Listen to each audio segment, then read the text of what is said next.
Bismillahirrahmanirrahim. Assalamualaikum warahmatullahi wabarakatuh. Selamat malam untuk kita semua. Baik, yang kami hormati Ibu dosen pengampu mata kuliah pembelajaran, perancangan dan pengembang kurikulum, Ibu dosen Tri Kurniawati SPD MPD. Kami dari kelompok 3 akan presentasikan hasil diskusi kami terkait tentang problematika dan evaluasi implementasi UBD. Yang beranggotakan saya sendiri Muhammad Azhar Seni dan anggota saya Nabila Novita Yensa Puspanarada. Baik, tidak memperpanjang mukadimah. Di sini sebelumnya kami akan menjelaskan bagian apa yang dimaksud dengan UBD.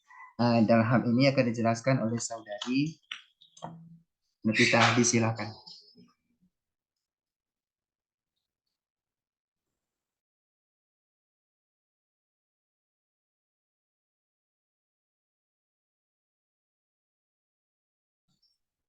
Silakan saudari Novita.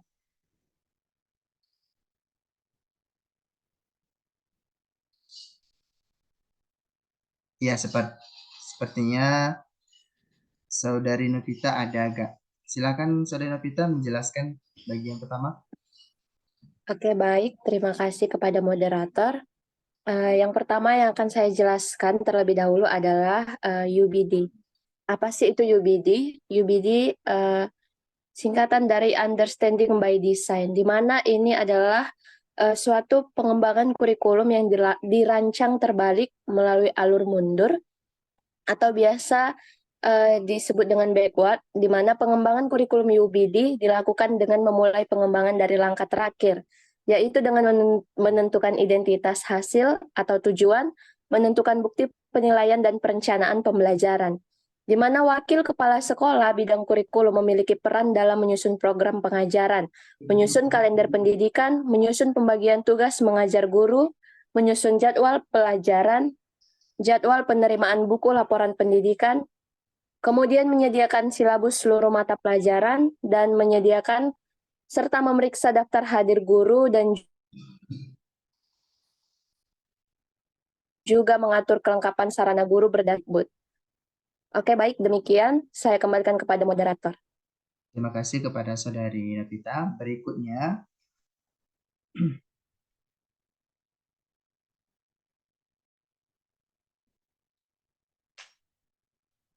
problematika penerapan UBD lembaga sebagai waka kurikulum. Hal ini akan dijelaskan oleh saudari Puspa. Disilakan.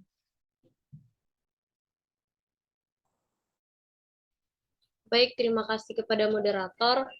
Di sini saya akan menjelaskan yaitu problematika penerapan Understanding by Design, lembaga sebagai waka kurikulum. Nah, Understanding by Design seringkali menciptakan prestasi siswa yang lebih tinggi. Kenapa demikian? Karena pendekatan yang terorganisir menguraikan apa yang harus dipelajari di akhir pelajaran. Nah, dari pengertian prinsip Understanding by Design itu sendiri, maka saya dapat menganalisis problematika waka kurikulum dalam merancang kerangka Understanding by Design dari hasil resume salah satu jurnal, yang dimana jurnal tersebut menggunakan prinsip Understanding by Design. Ada 3 poin. Yang pertama itu waka kurikulum membutuhkan waktu yang lama terhadap perencanaan kurikulum yang akan menerapkan kurikulum Understanding by Design di sekolah. Kemudian poin yang kedua, belum tentu pihak berwenang di sekolah menyetujui pelaksanaan Understanding by Design diterapkan.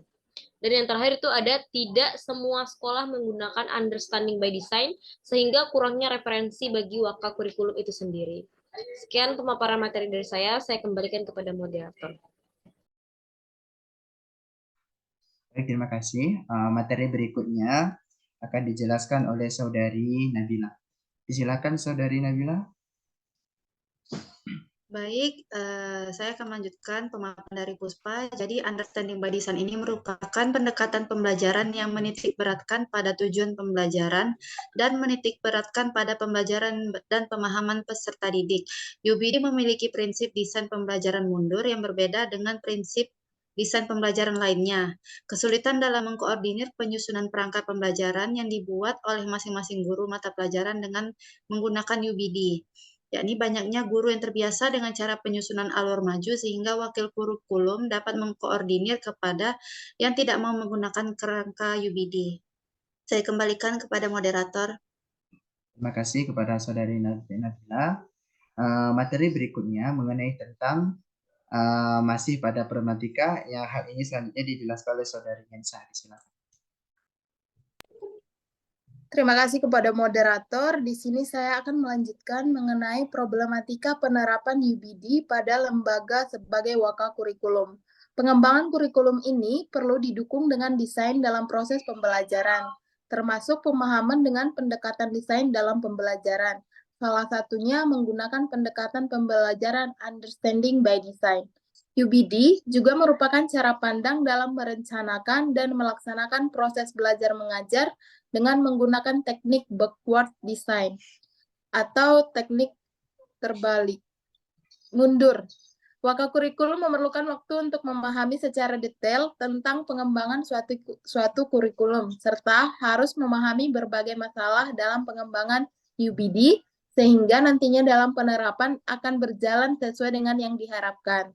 Yang kedua, adanya perbedaan karakteristik peserta didik akan membuat wakil kurikulum sulit mempertimbangkan UBD untuk diimplementasikan di setiap tingkatan. Terima kasih, saya kembalikan kepada moderator. Terima kasih. Materi terakhirnya solusinya seperti apa dijelaskan oleh Saudari Rada, disilakan. Langsung saja mungkin Saudari untuk bagian poinnya. Baiklah, terima kasih saudara moderator. Di sini saya akan menyampaikan mengenai solusi untuk mengatasi problematika penerapan UBD. Backward design mampu membangun perilaku positif siswa di dalam kelas, serta perhatian dan partisipasi siswa. Oleh karena itu, penulis berkeyakinan bahwa backward design layak untuk diterapkan dalam merancang pembelajaran.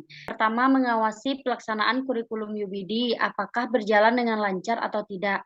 Jika terdapat kendala, maka harus segera diatasi agar hasil dari penerapan kurikulum pada tahun berikutnya menjadi lebih baik. Yang kedua, perlu mendatangkan narasumber untuk memberikan sosialisasi kepada guru-guru di sekolah, karena banyak guru yang belum mengetahui kerangka UBD ini. Sekian yang dapat saya sampaikan, saya kembalikan kepada moderator. Baik, terima kasih kepada seluruh saudari yang telah menjelaskan masing-masing slide-nya. Di sini saya sebagai moderator coba menyimpulkan dari diskusi kami, perlu kita ketahui banyak di sekolah mungkin gurunya belum mengenal tentang bagaimana menggunakan backward design ini atau penerapan UBD ini. Dan kami pun dari kelompok ini mungkin baru kenalnya dari setelah mengikuti kuliah PPG ini. Ternyata banyak keunggulan yang dihasilkan oleh UBD, termasuk itu yang mana UBD ini adalah berfokus pada hasil pembelajaran.